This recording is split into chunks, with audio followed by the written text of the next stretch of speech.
গরমের সময় ভাজিটা বেশি খাওয়া কেন জানেন? করলা ভাজি ভিডিওটা আপনাদের শেয়ার করবো। আসসালামু আলাইকুম। প্রতিদিনের মতন আরেকটা ব্লগে দেখে আমি লবণ হলুদ মরিচ দিয়ে রুই মাছ রান্না করব। তো রুই মাছগুলো ভালো করে মিক্স করে নিতেছিলাম, যে এগুলা দিয়ে সুন্দর করে গরম পানি দিয়ে ধুয়ে ভালো করে পরিষ্কার করে রুই মাছ রান্না করবো। যাই হোক, এগুলো রুই মাছগুলো আমি গরম পানিতে ভালো করে দিয়ে মিক্স করে নিলাম। সব কিছু চারিদিকে রুই মাছগুলো ভেজে নিব। ভেজে নিয়ে সুন্দর করে এরকম করে ভাজতেছিলাম। ভাজার পরে দেখেন কত সুন্দর করে এরকম করে এখন ভাজা এক পিঠ হয়ে গেল, আরেক পিঠ হেরে মাছটা ভেঙে যাচ্ছিল। তো যাই হোক, এদিকে মাছগুলো সুন্দর করে ভেজে নিতেছিলাম। তো মাছগুলো আমার ভাজা হয়ে গেছে। এখন আমি মাছগুলো ভেজে এখন করলা ভাজিটা করবো। তো করলা ভাজিটা তেল দিয়ে দিচ্ছি আর মরিচ তেল নিলাম, আর এদিকে পেঁয়াজ আর করলাগুলো একসাথে ভালো করে কষলে দিয়ে নিচ্ছি। এখন ভাজি দিয়ে দেবো, লবণ দিয়ে দেবো, কারণ করলা ভাজিটা গরমের সময় অনেক ভালো লাগে। সকালবেলা এখন পানি দিয়ে ভাত খেতে এরকম সেই স্বাদ।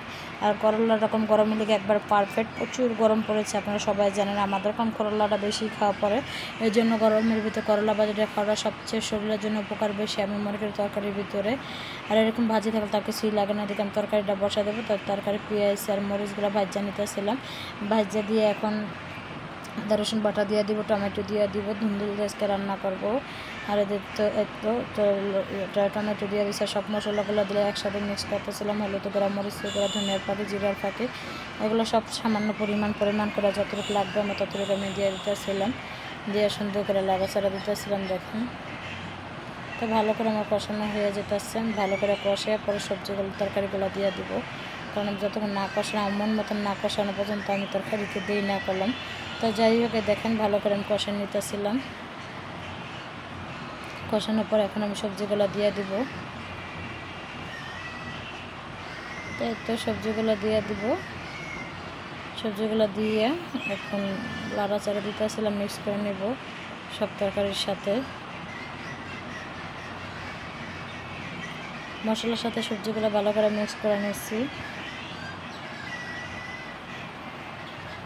তো দেখেন মিক্স করে দিচ্ছি। তো তরকারিগুলো আমি ভালো করে কষায় নিতেছিলাম, একবার সিদ্ধ হয়ে গেছে। আর ধুন্দুল তরকারি করলাম তাড়াতাড়ি সিদ্ধ হয়ে যায়। সামান্য পরিমাণ পানি দিয়ে নিচ্ছি, পানি দিয়ে করে নিলাম। দেখেন এখন মাছগুলো আমি দিয়ে দিব। অল্প পানি দিচ্ছি, যেহেতু আমার ধুন্দুলে পানি আরও ছিল, ভালো করে আমি করে নিই। তাই তো আমার তরকারিটা এখন প্রায় হয়ে গেছে। কত সুন্দর একটা কালার আসছে দেখেন মশলা দিলে। তরকারিটা প্রায় হয়ে গেছে, এখন নামাই নিবই। তো আজকে দুপুরে খাবে। গতকালকে কালিজিরা ভর্তা ছিল, করলা ভাজি, তরকারি, এগুলো আজকে দুপুরের খাবার। কেমন হয়েছে সবাই একটু কমেন্টে জানাবেন।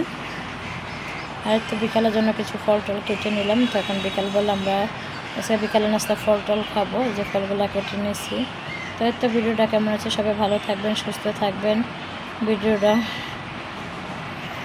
দেখে যদি ভালো লাগে। আর এদিকে আমার ছেলের জন্য কিছু আলাদা ফল বাছাই করছে, আঙুরগুলো বেছে দিচ্ছে, ছেলেকে অল্প দিয়েছে। তো সবাই ভালো থাকবেন, সুস্থ থাকবেন। আল্লাহ হাফেজ।